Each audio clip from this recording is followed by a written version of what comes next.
Hey y'all! Hey everyone! Welcome back to my channel, Angela's Universe. Today I'm going to be digging into a very juicy topic. Red flags in friendships that you should never ever ignore. Period. And I'm sorry if there's like more noise. I'm gonna try to speak up. It's just some people are doing their roof outside and it's just like, but don't worry, I'm gonna make sure to speak up, be clear, so y'all get this message. Let's get into it.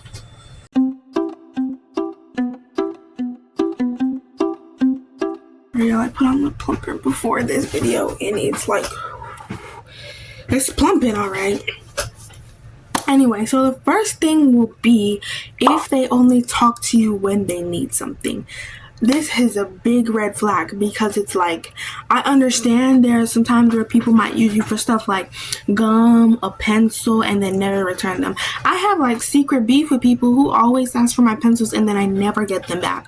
I just stopped sharing my stuff entirely after I lost like 6-7 pencils to certain people. But yeah, so if they only talk to you when they need something, it's obvious that they're not really your friend. They're just using you for items. Like, it's literally in the name. There are times whenever I might ask somebody for something, but I only do that to people that I actually like know and I talk to. I hate it whenever random people come up to me asking me for stuff that I don't even know. It's obvious they're not even my friends and they're using me. So it's different.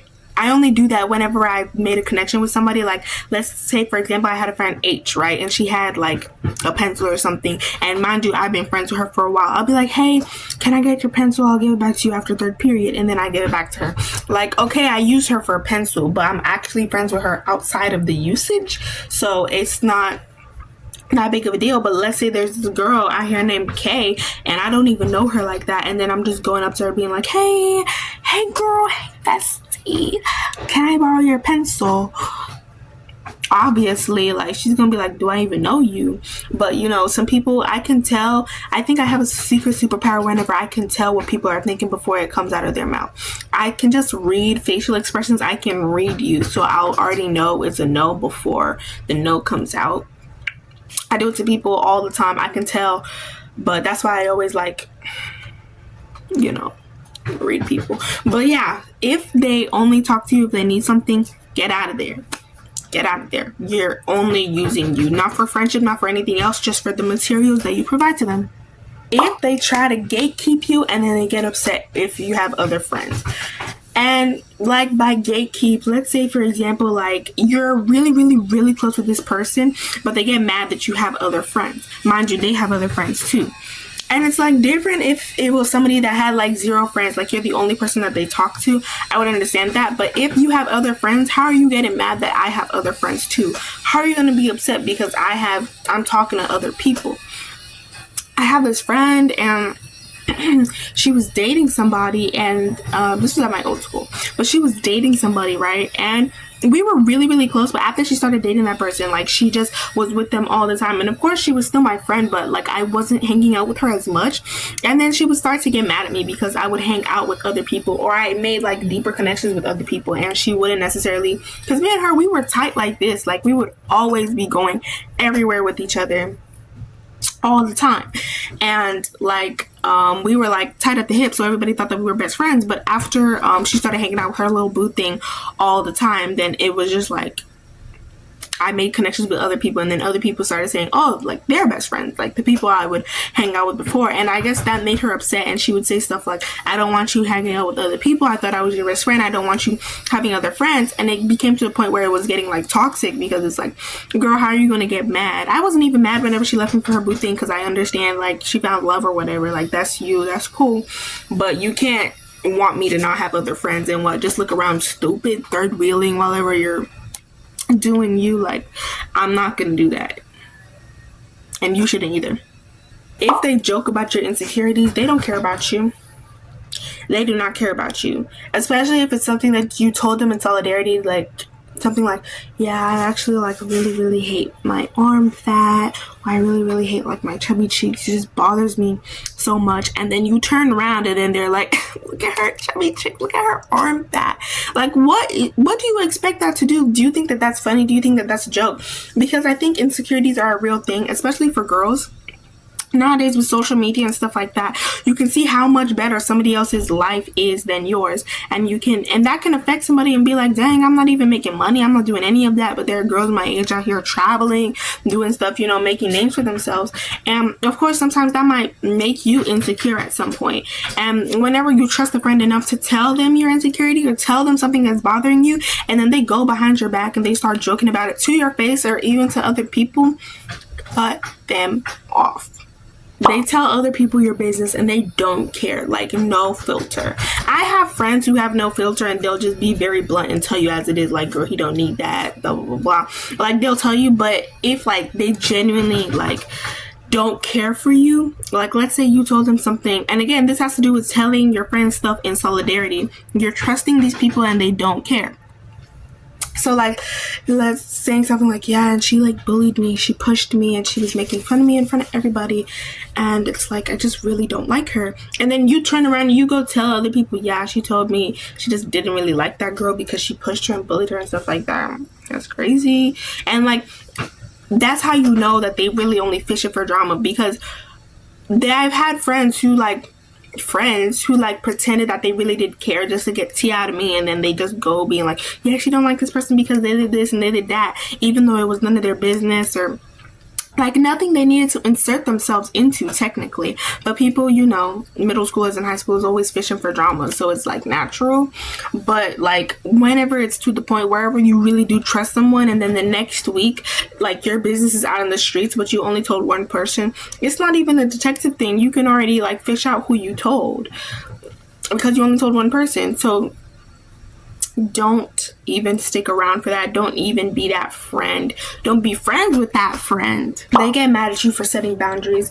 As someone who has had to set boundaries a lot in my life, that is something that is actually very respectful, like being able to set a boundary. I can respect somebody who knows how to set a boundary and when, and they can still do it in a respectful way. Sometimes I would always be a people pleaser, and I would always want like to make other people happy, and sometimes that would include them stepping over my boundaries. Even though I hadn't technically made those boundaries clear, they would still step over them, and that would bother me. But I was like, whatever it is to please them, I don't want them to get upset, this and that.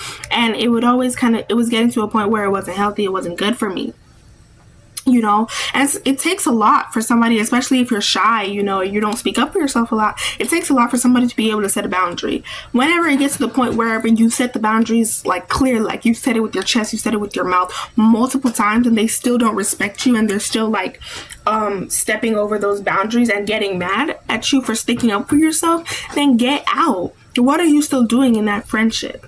If all of these things that I've mentioned, because there's no more, but like if you have friends who are doing this stuff, get out, because I'm telling you that it's only gonna get worse from here. If they are like outright getting mad at you because you wanna make boundaries and you want people to respect you, then like it's really given they don't have any respect for you. They constantly compete with you, even over the smallest things. Like what?